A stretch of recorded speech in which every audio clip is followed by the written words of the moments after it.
This is the I Love Success podcast. I'm Peter Jabrukovsky, and I have made a vow to myself to help as many people as possible to achieve their dreams. Let's get started. Hey guys, and welcome back to the I Love Success podcast. I am super excited for today's show because it's actually the first time I have two guests on my show, and I'm super grateful for that, father and daughter. And we have just this incredible guest today. We have Richard and Charly Jaffe. Richard have built and sold several companies, and he's the guy who sold a company to Coca-Cola, and at one point selling 6.5 billion latex gloves. And I'm going to do that one more time. Richard have built and sold several companies. He's the guy who sold a company to Coca-Cola, and at one point selling 6.5 billion latex gloves a year, and voted Forbes Magazine best small company in America. His daughter Charly have produced stories for BBC, had a yoga school in Australia, and become an award-winning change maker at Google. But it's the lessons she never wanted to face that taught her the things she didn't know how to learn. Charly focuses where most conflict begins, within. I'm so excited to talk with these two beautiful, amazing human beings. Let's welcome Richard and Charly Jaffe. Welcome. Thank you. So I'm super happy to be here, and I just want to start with you, Richard. And I know I listened to an interview with you, and you talked about you've been both successful and happy. And something that I'm truly working on is to redefine the concept of success. So can you just first tell me what's the difference between success and happiness, and how have you been able to merge them together in your life? Well, success is what we achieve for ourselves. So success is what we build in the world. I mean, everyone measures it differently, so you can pick how you measure success. But happiness truly comes from becoming our own best friend. So happiness is an internal issue of how we feel about ourselves, and success is more oriented to things that we want to achieve. Now, in life, and I'm 67 now, so I've been through several businesses, but I've also at a stage now where I'm going from success to significance. So success is what you create for yourself, and significance is what you create for other people. So as you take a look about happiness, there's no greater feeling than creating happiness and success for other people. I love that. And Charly, I know you walked through fire on a couple of occasions in your life, and can you just talk about one of those moments in your life when everything went dark for you, and what you learned from that experience? Absolutely. So I would say one that's definitely been top of mind lately, as the world is facing a pandemic like we've never seen before, was actually a health crisis for me, which was about 10 years ago. And the experience was actually respiratory ICU, very, very similar to what a lot of the extreme COVID patients are experiencing today. And I thought that the worst part of the crisis was the very acute moment, right? Where it's so extreme, where it's so painful, where, you know, for me, it wasn't clear if I was going to physically survive it.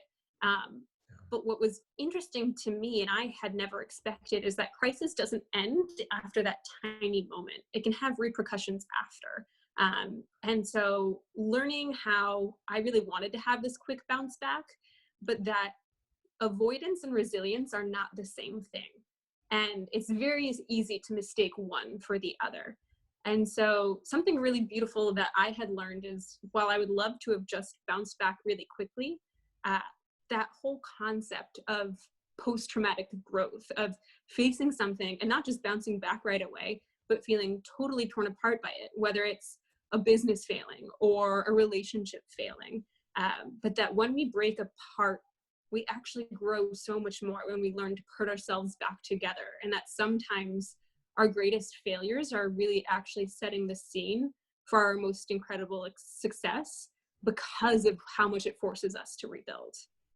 Yeah, and how do we work with that though? Because as an athlete, I've gone through so many failures, and I always wanted to show that, hey, this didn't bother me at all, but I was shattered on the inside. And I know you've gone through this, Charly, and I know, Richard, you as a businessman, you've gone through this several times. So let's just start with Charly, and then I will leave the word to you, Richard.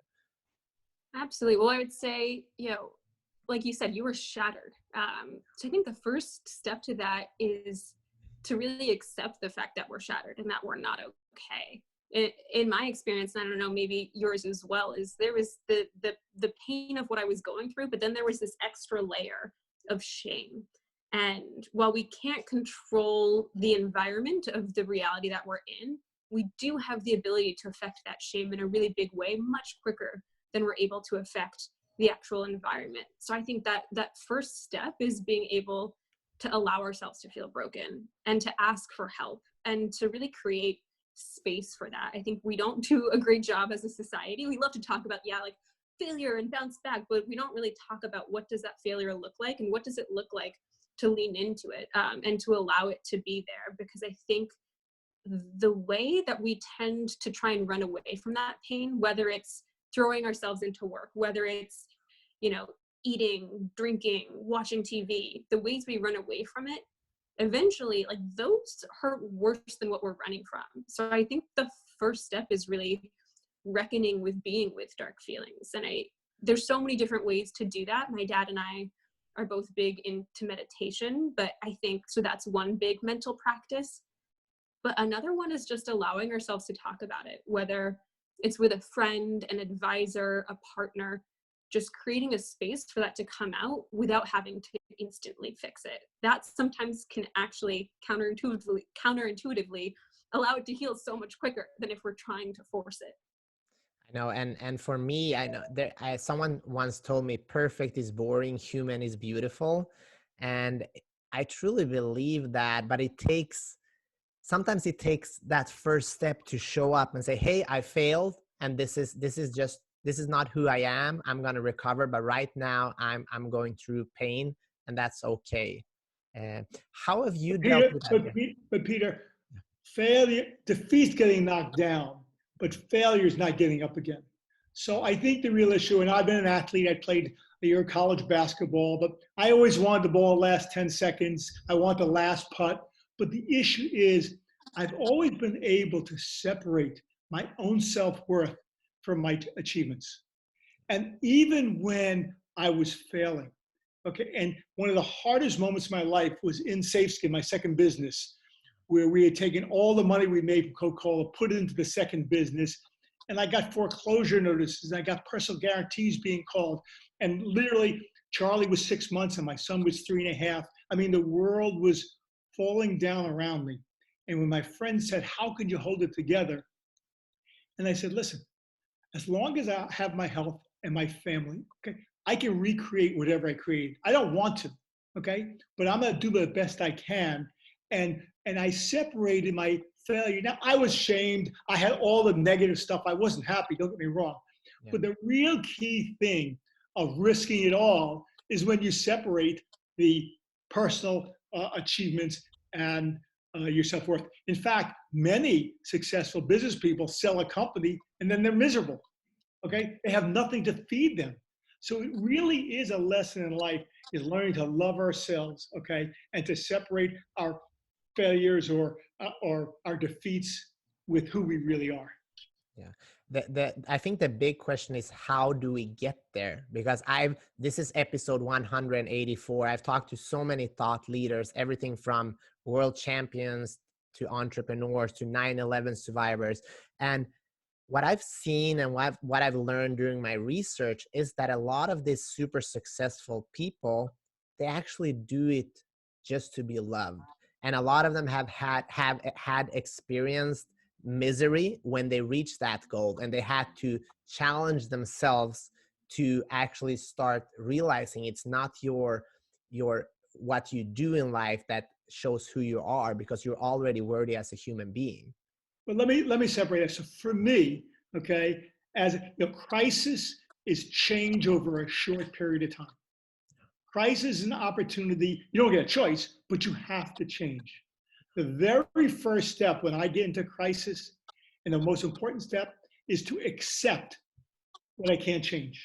So often I get into a crisis and I'm trying to change things that'll never move. It's not to accept the challenge of what I can work on and then work on the other things after that. That's the first thing. Second thing is, as the world is falling down around us, it's really important, just like in your athletic stuff, is to keep your mind in the present. We all get filled with fear. Fear is in the future about what might happen.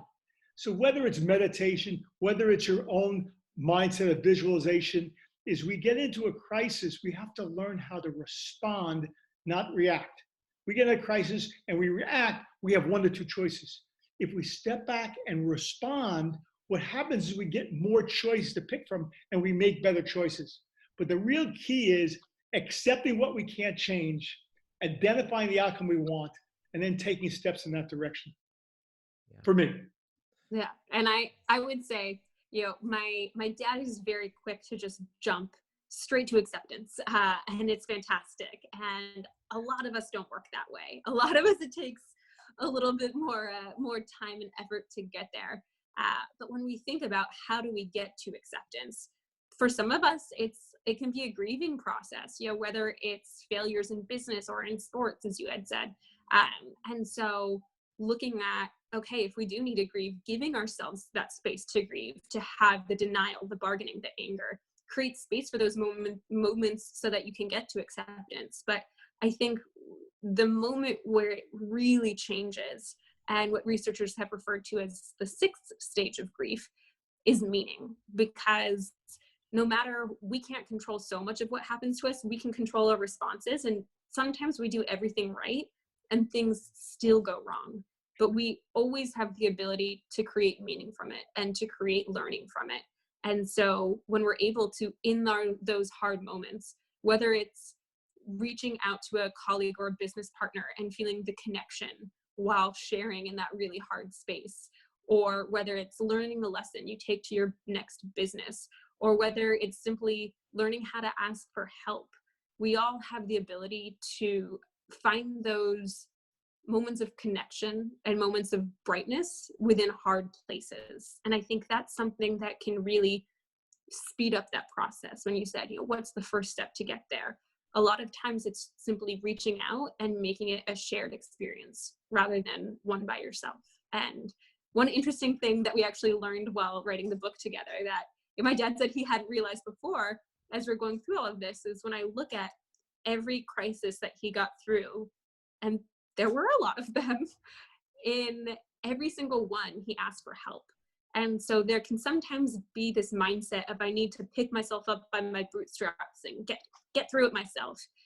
But the reality is that's a fast track to crashing and burning, both emotionally and in terms of whatever we're going after. So both from a personal perspective and from a business or success perspective, learning how to ask for help is, I think, a really, really key one throughout the process. I love that. And that's something that I'm learning. I remember as a young athlete, sometimes I was ashamed of asking for help because in a way I told myself that I wasn't good enough if I asked somebody for help, or I thought they would take advantage of me for it. So can we just address that, Richard? And just like, what do you want to say to people that have that mindset, just like me, like fear of asking for help? And the first thing I ask you is why? Because if you don't have enough self-confidence, if you're too concerned with what other people think, then you start acting on what you think other people want to see or hear. When you start getting in touch with yourself, you become your own best friend. Really love yourself, and you pick and choose what you want to do. Also, asking for help is not a weakness, as Charly said. You're allowing somebody else. So what you're doing is you're giving somebody else the opportunity to help you, okay? So many people are good at giving and not taking. We have to learn how to do both. And, it's just, it's part of life. No one cares how much you know until they know how much you care. So you got to reach out and touch somebody's heart. You have to allow them into your heart. You have to be honest.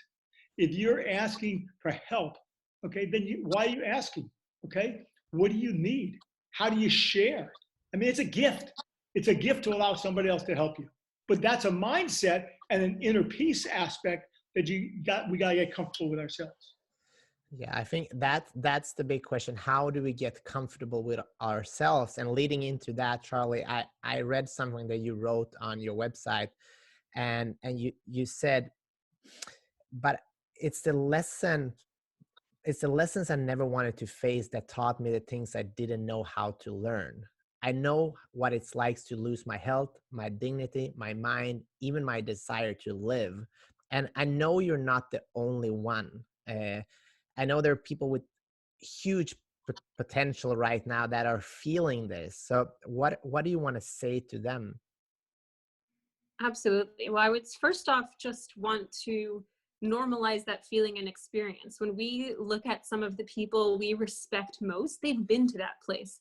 People like Oprah, like Elton John, like there's so many of these people that we hold in such high regard that have been to this place and come out. And so I think, first of all, being able to see those models that are out there, but much more than that, I think I work with a lot of people who experience suicidality as a crisis counselor, and it's the most meaningful work I do. And one of the things I oftentimes say is, yeah, a part of you needs to die.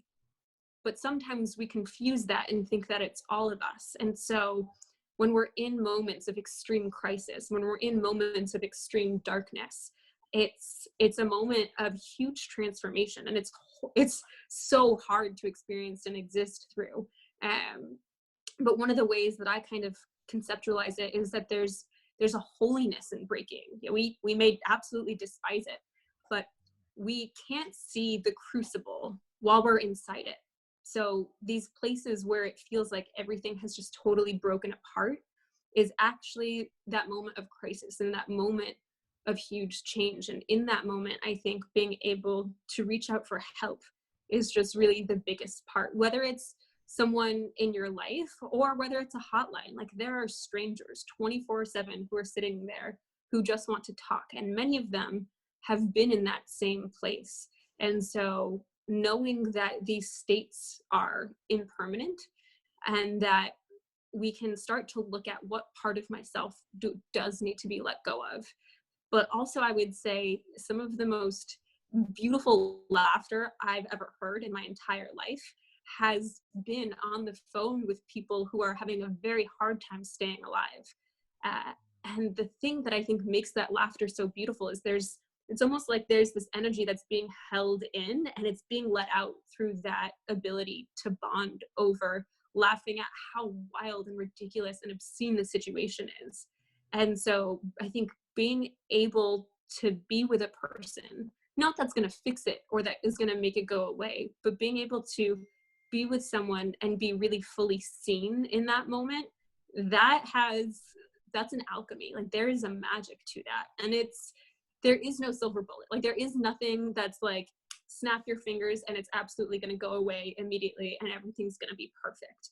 But I think there's so many people out there who point to those absolute lifetime lows as one of the most important transformational points that sets up the rest of their life for these beautiful highs we could have never imagined, because we have to look at these part of ourselves that we would avoid if it wasn't for that wild desperation. So I don't glamorize or make it seem any nicer or kinder, but it's just really being able to open up the perspective and the space to see we can dance with that darkness as long as we don't completely isolate ourselves and keep the world out. Because isolation is the one thing that shame absolutely loves to thrive in. Yeah. And how did you, Richard, how did you support and deal with when you have a daughter in pain? This is something that a lot of parents go through, and like, how do you deal with that, and what advice do you want to give to other parents? Sure, and everybody does differently. My wife was completely different than I was, and Charlie had been in an accident, and her lungs were being coated, and she had a hard time breathing. And for me, I only saw her.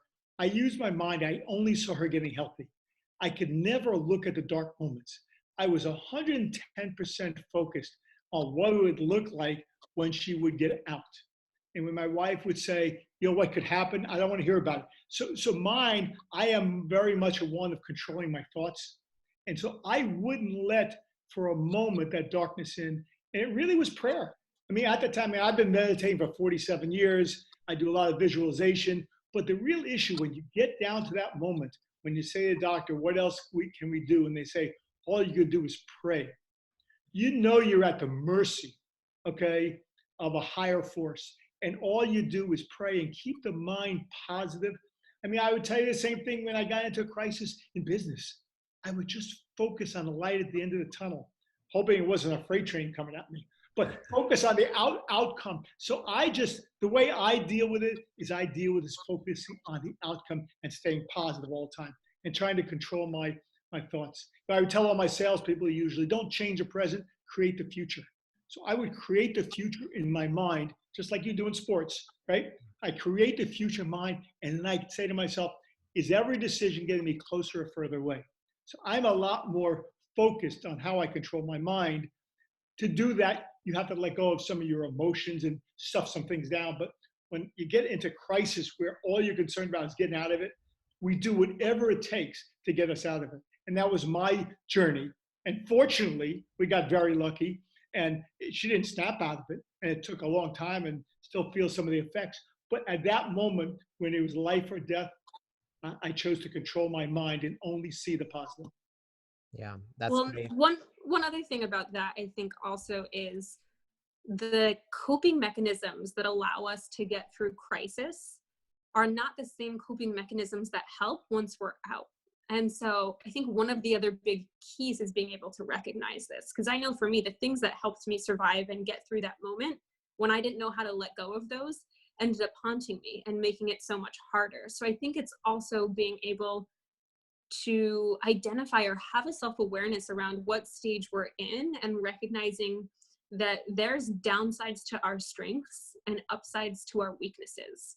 It's a pretty nuanced, complex thing. And the more we can't always see that ourselves. And that's also why it's so important to talk to others and to ask for help, because that gives others the ability to reflect that back to us so that we have the knowledge to let go of the things that were so helpful before and then no longer serving us.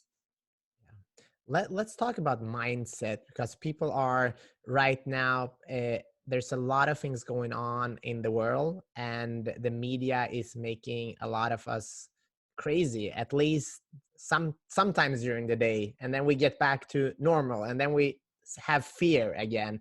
And then we hear about somebody gotten sick, and then we think we're gonna die. And this is what's going on in many people's mind right now. So can we give some tangible things to work on? I know, Richard, you're strong in your mind, but what is it that you're doing? What's the process, and how can other people use that in their own lives? Well, at least for me, I mean, we do not know the future. Okay, this is unprecedented. Okay, and any fear and things are not going to be good for a long time. Okay, but I can't change that. It is what it's going to be. So I really try today to keep my mind in the present. Do what I can to stay healthy, to stay fit, to stay out of danger, to do all the things we're told to do. I mean, that's sort of like the basic aspect. Okay. And then as I do take a look, and that deals with the fear of what might happen in the future. But then when I take a look at, okay, there is change. What do we do? How do I move forward? I take a look, how can I help? Okay, whether it's podcasts, I sit on a couple boards and I mentor some entrepreneurs. So how can I help the world? How can I be significant to other people? So I work on that. And then I'm a customer advocate. I love pleasing customers. Okay, I love finding out what people need and giving it to them. So for me, I'm taking a look and saying, what's going to change, and how do I help other people see what's coming, and how do we provide to customers? Our customers have all the answers. Charlie had a great line in the book. It said, Henry Ford said, if I asked my customers what they want, they would have said faster horses, right? So, but he did a production line of cars. And I think Wayne Gretzky said it best when they asked him. They said, Wayne, best hockey player ever lived, not very big, not very fast, not a hard slap shot. How are you so good? And he said, I don't know. I just skate to where the puck is going to be. I just skate to where the puck is going to be. And in business, in life, to be successful, look at what customers are going to need in the future, create services and products they need, and then give it to them. So that's how today, in today's environment, I'm trying to say, how do I create value? I continue to ask myself, do I want to be right or do I want to be successful? When I want to be right, I do whatever I think. When I want to be successful, I open up and ask other people, and I have more choices. So I'm trying to deal with it the best I can. I'm trying to write. Okay, as I told you, I wrote a beautiful poem about Kobe Bryant this week. So I'm trying to write. I'm trying to get in touch with my own emotions. And for me, that's the way I do it. Yeah, and I would sort of add on to that. Adaptability is so huge right now, and that's a big thing of, I think, what we see in the book is we really covered all these incredible ways and thought processes and how my dad was able to adapt to such intense crises. But I think, when we look at right now, hope is the only positive emotion that requires negativity or uncertainty to exist. And there is no shortage of negativity and uncertainty right now. But when we look at how do we go from that negativity and that uncertainty to a place of hope and a place of productivity, there's a lot of different pieces. One of the big ones is being able to recalibrate our goals. And that's another form of adaptability. And I can give a couple examples. If we look at something really extreme, which is hopefully way worse than anyone watching now is experiencing, but there's a lot of people who have loved ones in the hospital who are not going to make it. You can say, how could you find hope in that setting? What hope looks like in that setting, and what you can hear from a number of people talking is, nurses are able to get people on FaceTime and have a couple moments of goodbyes. Now that is a really heart-wrenching thing to think about, but when you go from, this is exactly how I want it to be, to, I hope to be able to get one last moment with a person I love, that really shows that hope is possible even in the most dire of situations. Now, we can take that into hopefully something that's much more applicable to different people. But when we look at our expectations, if people have lost their jobs, or if people are worried or anxious with the state of the world, it's really about looking at what is a goal that I can set that I can achieve. Where can I build these micro goals that, in being able to hit those, that builds a sense of strength that allows us to climb on top of, because we don't have control over a lot right now. And that can seem really overwhelming. But when we can build in little wins, even if it's something, for example, if someone's having a hard time getting out of bed, a hard time being productive, your first goal of the day could be making your bed, or making yourself a cup of tea. We can make goals that are really small, and in doing that, that can give us a sense of momentum. That momentum can lead to much bigger goals there. So it might not be the reality that any of us would choose, but I do think that hope is something that we can build in as an adaptive strategy, no matter where we're at. And it's not just an emotion. It really is a form of momentum that can lead to so many other important milestones and places that we really need to be in, or might need that positive emotive reinforcement for.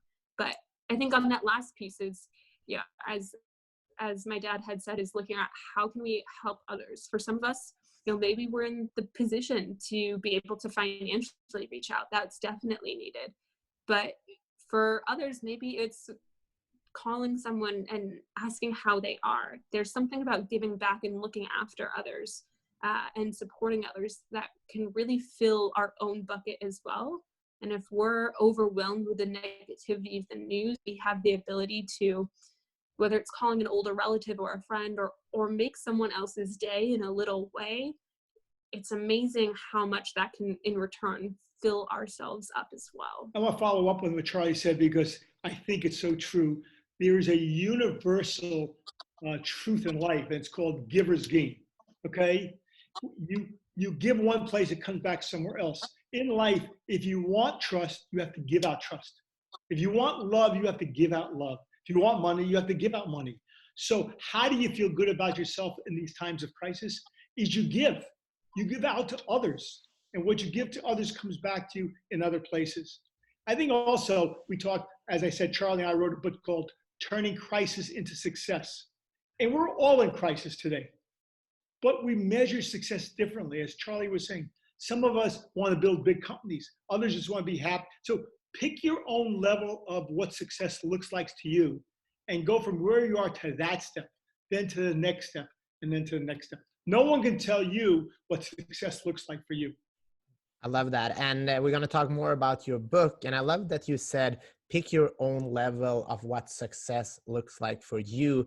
And I'm curious, Charly, coming from a successful family, how did you work on picking your own level of what success looks like for you? And how did you work with the pressure of being in a great family and also the blessings of being in a great family? I'd like to hear this. Yeah, absolutely. Put your dad on mute now. Well, I would say, as you highlighted, it's an incredible gift. And I think in general, it's very easy to see the gifts that come with it. I think oftentimes we miss the huge pressures that can come with it as well. When you're trying to compare yourself to something so huge, that gap is always going to be there. And so for me, for a long time, I tried to follow success by more traditional ideas of achievement. And I honestly was doing well on paper. I was really excelling in my career, from BBC to Google. But I would say for a lot of that, I didn't feel super fulfilled. And I think that's because I was chasing recognition. And one of the reasons why I'm so grateful for the different lows I've had is, I've had a number of health crises. And one of those led to me leaving Google and going backpacking through Southeast Asia, which was really privileged to be able to do. And after that, I really got in tune with what's important to me. And for me, the mental health journey, something that I didn't talk about for so many years, I found so much importance and power in. And so when I started following that passion, that brought me to Columbia. I'm going to be turning in my thesis on Monday. I'm very excited. Hey. And now developing out a documentary series. I never thought I would be a filmmaker, and I'm having the absolute time of my life. But for me, rather than trying to chase an outcome, trying to chase what's important to me and what matters, and seeing where that takes me has brought me to successes that I couldn't have imagined. Now, not everyone necessarily is in the position to have as much freedom to be able to do that, depending on financial circumstances or who we're supporting as our family. But I think really being able to look at whatever we're doing, what's the purpose that serves? Because if you're in a job that you can't leave, that you don't love, but it provides a paycheck to be able to support the people you love, and maybe you have a small window of time where you're able to pursue those other things. When we walk into that job, and rather than saying, oh my God, I hate this job, thinking of, wow, I love my family and I'm here for my family. So being able to, in whatever we're doing, recognize the purpose beneath it. But I think at the end of the day, success means a very different thing to me today than it did a few years ago. And it could mean a very different thing, a few years going forward as well. But my North Star is what feels important, what feels meaningful.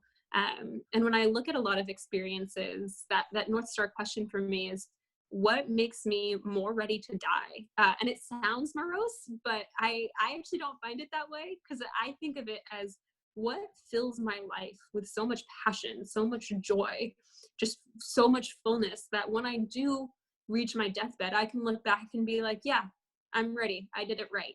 And so having that perspective, I think, really helps me detach from doing things for other people and for what things look like, and doing things more for what's filling and what's truly important to me, and what does success really mean to me. I also think from a parent, okay, I think Charlie's been very blessed, as our other kids, Brett and Maxie, have been, is that my wife and I have a wonderful, loving marriage for 35 years. Charlie's grown up in a real environment of love. It's not about accomplishment. it's how you treat other people. We've been philanthropic. She has an incredible mother as a role model. Okay, so she's seeing things on how we treat other people, what we do for other people. We've always encouraged her to do the best she could do, but she's her own woman, as you can tell. And I think, as I said to my wife, we don't own our kids, we just guide them. But once they get out of the house, they start blossoming like a flower in their own direction. So I think, the bottom line is, how do we talk to them? How do you leave a legacy? How do you find something you're passionate about and leave a legacy? Now, don't wait till you die to write it on your tombstone. What do you want to be known for? What's your legacy? And it'll change over time. Okay, but I think that Charly's done an incredible job as she's gone through the journey, and she's only starting on creating real value for society. I love that. I think the hardest thing is, even if you say that as a parent, as a kid, you see what your parents have done and you see the environment. And it's very rare that you have this conversation with your parents, say, hey, this is what I want to do. But you still feel, okay, my dad had the best small business in America. And that's amazing, but it could also feel like a pressure in a way, right? But I think you guys have done a great job, obviously. And let's talk a little bit more Peter, about. before you go on, just the incredible experience of writing a book together for 5 years is because we kept talking about what is success and what is happiness to you. Yeah. And it was just an incredible experience hearing from her perspective. And I don't see life the way most people do. So she pointed out to me, I used to think my life was happy till I read my own book. I saw all the crises I went through. But it's engaging in that conversation of what is happiness and what is success. Yeah. How did you guys write a book together, and how did that go?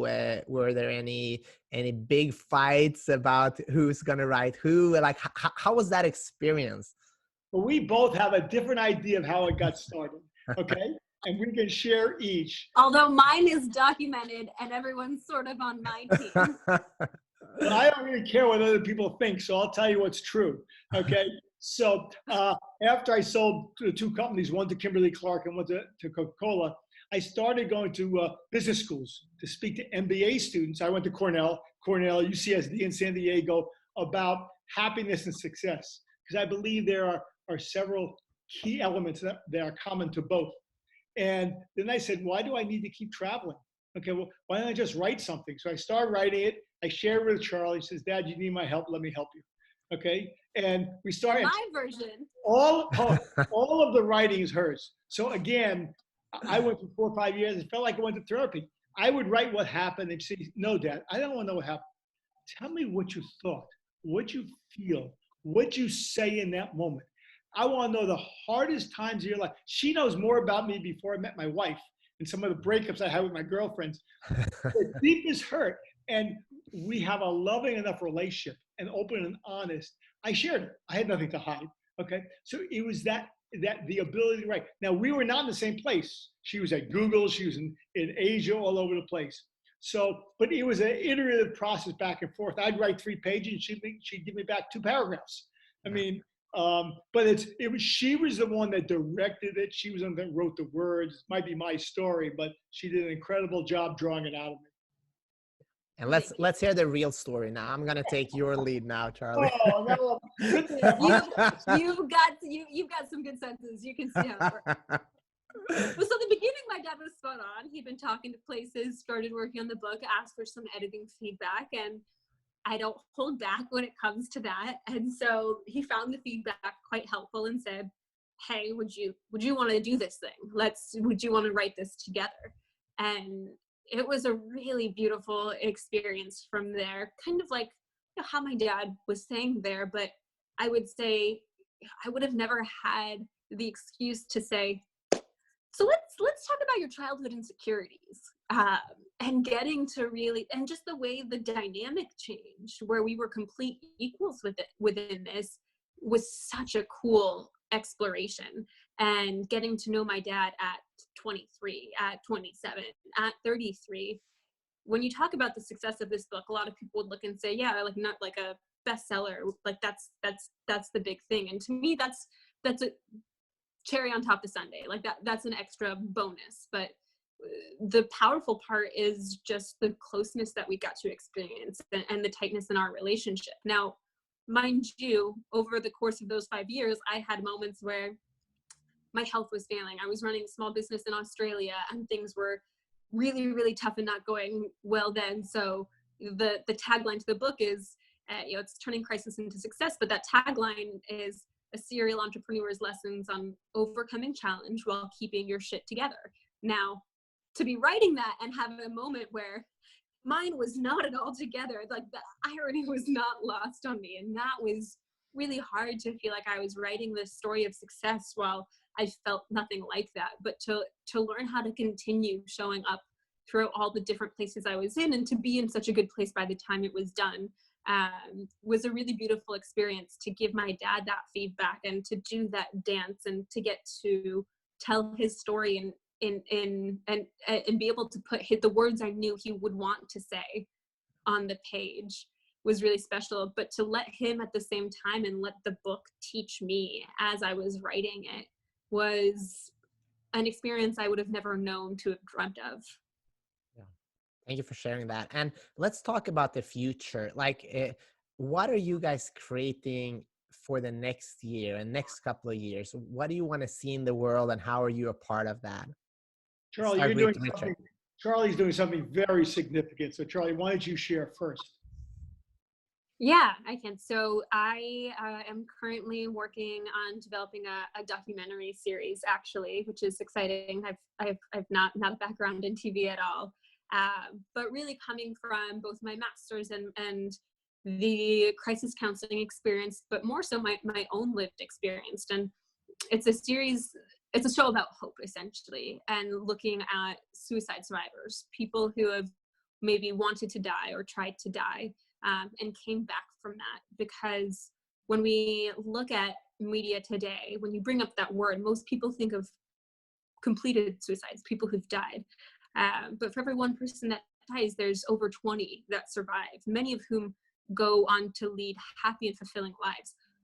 Many, many more that thought and never went through that action. And when we want to talk about warriors, people who have strength, that type of comeback, not the quick bounce back, the resilience, but the ability to rise from the ashes, I think that's the type of thing that creates so much inspiration. It's the reason we love stories like Rocky. And I think especially in times like now where so many people's lives have been brought to ashes, I think it's an important time now more than ever to be able to celebrate and to explore what does it look like to come back from that. So I'm really, really excited about that and exploring that and developing that out. I've been able to focus on clinical psychology and education within my master's, but really looking at positive psychology.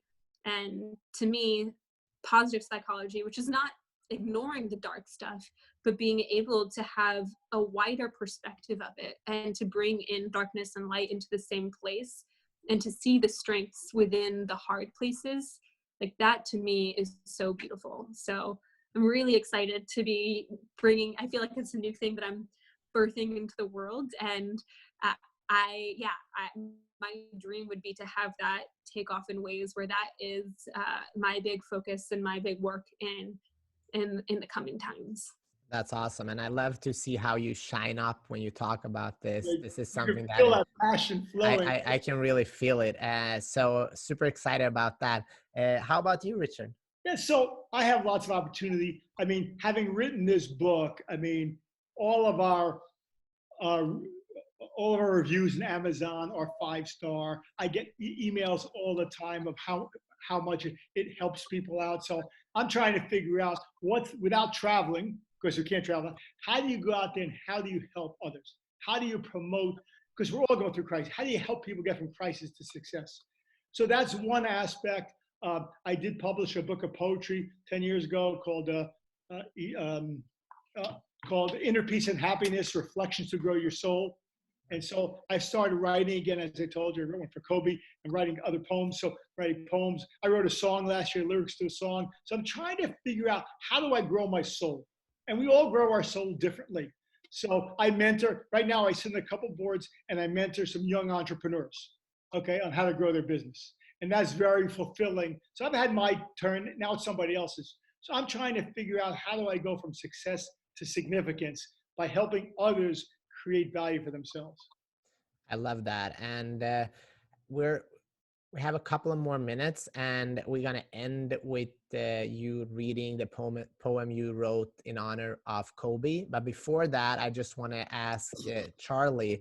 There's a lot of people listening to this, watching this, that have a big dream. They have hopes for something in their life, and we're all about sharing stories. But at the end of the day, I want the people that have spent an hour with us to actually take some action.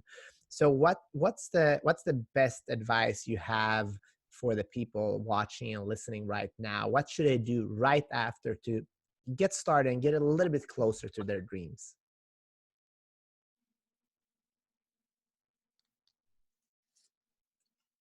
Dad, are you going? No, it's all you, Charly. It's all you. Sorry, my internet jumped out there for a little Okay. bit, so I was trying to catch up. Did you hear what I say, or do you want me to repeat it? Would be super helpful to repeat it. So yeah, so what I want you to talk about is that I'm all about sharing stories and honoring people, just like I've done today with you. But at the end of the day, I want the people that have spent an hour with us to actually take action in their own life to get a little bit closer to their dreams. So what would be the first step they can do right after this podcast? Amazing. Well, I would say if someone already knows what that dream is, go tell someone else. There's something really powerful, I think, that happens when we don't just have our plans, but we share them. And I think, for many people, they might not be at the point where they know exactly what that dream is. And I would say if you're in that boat, I would say the best first step is to look within.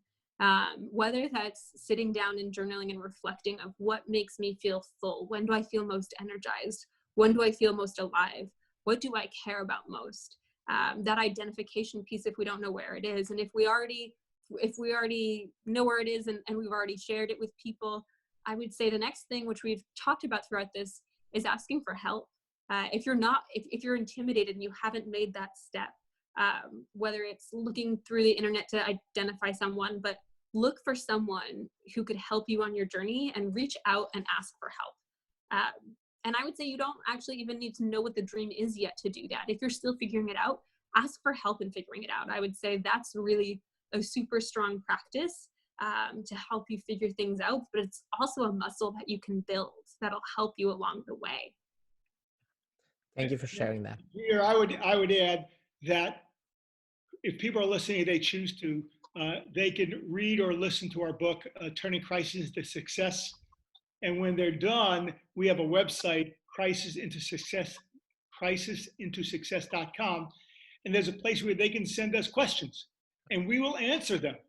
Okay. So the real issue is once you go through, you see other people going through crisis, getting out of it. I started writing a book on happiness and success and how they merge, but in the end, it morphed into Charly asking me, teach me, my friends, how did you keep your emotional stability through crisis? And that's really where so we are willing to help if we're the right answers. If we're not, ask somebody else. But to go out there and to really figure out what is success to you.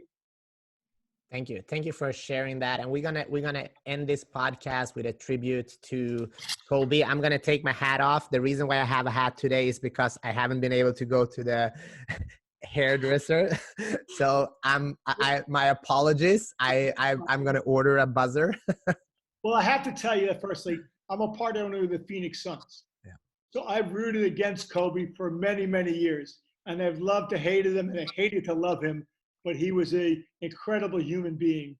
And so here's a poem called Kobe Remembrance. And this is my reflection for him. It goes like this.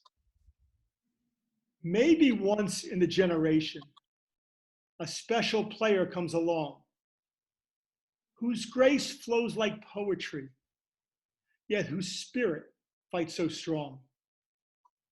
Kobe's passion burns so brightly to prove he was the all-time best. When his teammates didn't work as hard, he would never let them rest. From early morning workouts to a late night shoot around, He drove everyone towards greatness. No one was better, pound for pound. As the years just flew right by him, he won 5 championship rings, garnering all the fame and accolades bestowed upon movie stars and kings. But as Father Time pursued him and took away his youthful prime, he saw his own career was ending. It was someone else's time. He morphed into a teacher to give back lessons he had learned, reminding all who would listen, greatness is not given, it must be earned. He turned his focus onto others, helping them to grow and succeed, providing skillful guidance for whatever they might need. A loving father and caring husband to his daughters and adoring wife, they became the center of his universe, the greatest passion in his life. Then one foggy Sunday morning, the Black Mamba's life was ripped away. The whole world cascaded into mourning. It can't be true, we all would pray. But life provides no promises for how long we each will live. Every day is a precious blessing to be grateful and forgive. For Kobe was a cherished soul who rests in heaven high above, but his memory will live forever inside our hearts and tears of love. Wow. Thank you so much for sharing that. That was so beautiful. And Richard and Charlie, I'm just so grateful that we got to meet virtually. What you don't know about me, I never did this virtually before because I always believe in sitting down eye to eye and truly connecting. But I'm learning that it's possible to connect in different ways. And I feel connected to both of you. And I'm super grateful for your time. Thank you so much. Well, thank you, and we'd love to support you to reach that 10 million people of helping. And I don't want you to limit yourself, though. I want you to be able to go even further. Okay, but that's a good first step. Thank you. Absolute pleasure. And everybody, thank you for listening in to the I Love Success podcast. And what I want to say to you, we talk about that big goal of me helping a lot of people. I can't do it myself. We are a tribe. We're in this together. So if you think this conversation with Richard and Charlie was of benefit to you, please share it with somebody that it could help. Check us out at ilovesuccess.co. We almost have 200 conversations right now with incredible thought leaders, just like Richard and Charlie. And yeah, go out and do something with your life, but don't go out if you're not allowed to yet. Be safe and healthy. Take care now. Hope to see you soon. You too. Bye-bye.